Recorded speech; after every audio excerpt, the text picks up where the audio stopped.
ଆରେ ଏଇଟା କାହିଁକି ଏତେ ଥର ଫୋନ୍ କରୁଛି? 500 ଟଙ୍କାଟେ ଦେଇଛି ଯେ 5 ଲକ୍ଷ ଟଙ୍କା ଦେଲା ଭଳିଆ ଲକ୍ଷେ ଥର ଫୋନ୍ କରୁଛି। ଏଇନା ଫୋନ୍ ଉଠେଇବିନି, ତାପରେ ସୁଇଚ୍ ଅଫ୍ କରିଦେବି। କାଲି ଗୋଟେ କ'ଣ ବାହାନା କରିବି ଆଉ। କଟିଚା।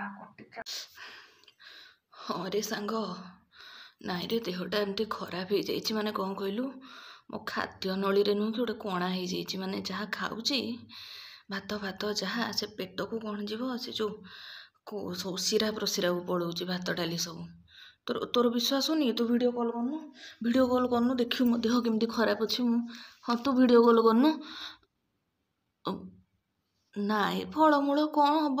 ନାଇଁରେ ଆଉ ପଇସା ଦରକାର ନାହିଁ। ଦେଖୁଛୁ ତୋର ଫେରେଇ ପାରୁନି। ହଁ ହଉ କହୁଛୁ ଯଦି 2000 ଟଙ୍କାଟେ ଫେରେଇ ଦେଇଥା ଆଉ। ମାନେ ମୁଁ ଦେଇଦେବି ତତେ। ହ୍ୟାଲୋ।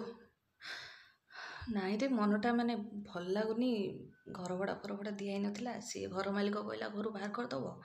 ମାନେ ମୁଁ କେବେ ଭାବିନଥିଲି ଯେ ମୋର ଏତେ ଅସୁବିଧା ମାନେ ହେବ ବୋଲି। ମାନେ ଦେଖୁନୁ ତୋ ଟଙ୍କାଟେ ବି ଫେରେଇ ପାରୁନି। ଦେଖୁନୁ ମାନେ ଦିନ ଥିଲା ମୋଠୁ ଲୋକମାନେ ମାଗୁଥିଲେ, ନା ମୁଁ ଭାବିନଥିଲି, କେବେ ଜୀବନରେ ଭାବିନଥିଲି ଏମିତି ହେବ ବୋଲି। ରାଣ ମାନେ ମୁଁ ମାନେ ଯେତେବେଳେ ଗୋଟେ ତୋ ପଇସା ଫେରେଇବା ଗଲାବେଳେ ଏମିତି ହେଉଛି। ମାନେ ମୋତେ ଏତେ ଖରାପ ଲାଗୁଛି ମାନେ ତୁ ଭାବିପାରିବୁନି ମୋତେ। ନାଇଁରେ କିଛି ନାହିଁ, ମୁଁ ଦେଇଦେବି। କିନ୍ତୁ ତୁ ବି ବ୍ୟସ୍ତ ହନି, ଦେଇଦେବି ତୁ। ହଉ ରଖୁଛି ମୁଁ ସାର୍, ରଖୁଛି।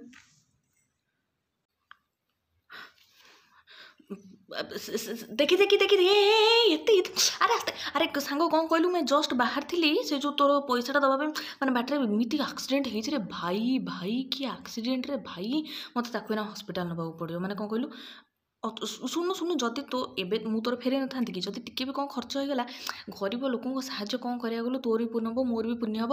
ମୁଁ ତ ଟିକେ ରଖ। ହ୍ୟାଲୋ। ହଁ ସାଙ୍ଗ ଶୁଣୁନୁ, ତତେ 3000 ଟଙ୍କା ଫେରିବାର ନଥିଲା କି ମୋର? ହଁ ସେ ଡ୍ରେସ୍ କିଣିବାକୁ ଦେଇଥିଲୁ 1500, ବାହାଘରକୁ ଯେଉଁ ଯାଇଥିଲେ ଖାମରେ ପୁରେଇବାକୁ 500, ଆଉ ଖୁଚୁରୁ ଖର୍ଚ୍ଚ 900 ଆଉ ହେଉଛି। ମୁଁ ଏକାଥରେ କରିକି 3000 କଲି ଆଉ କ'ଣ। ହଁ ସେ କ'ଣ କହିଲୁ, ଆଉ 1000 ଟଙ୍କାଟେ ପଠେଇଥା। ଏଇନା କ'ଣ ଟିକେ ଦରକାର ଅଛି, ତତେ ଏକା ସାଙ୍ଗରେ ମୁଁ କାଲି ଫେରେଇଦେବି ଆଉ।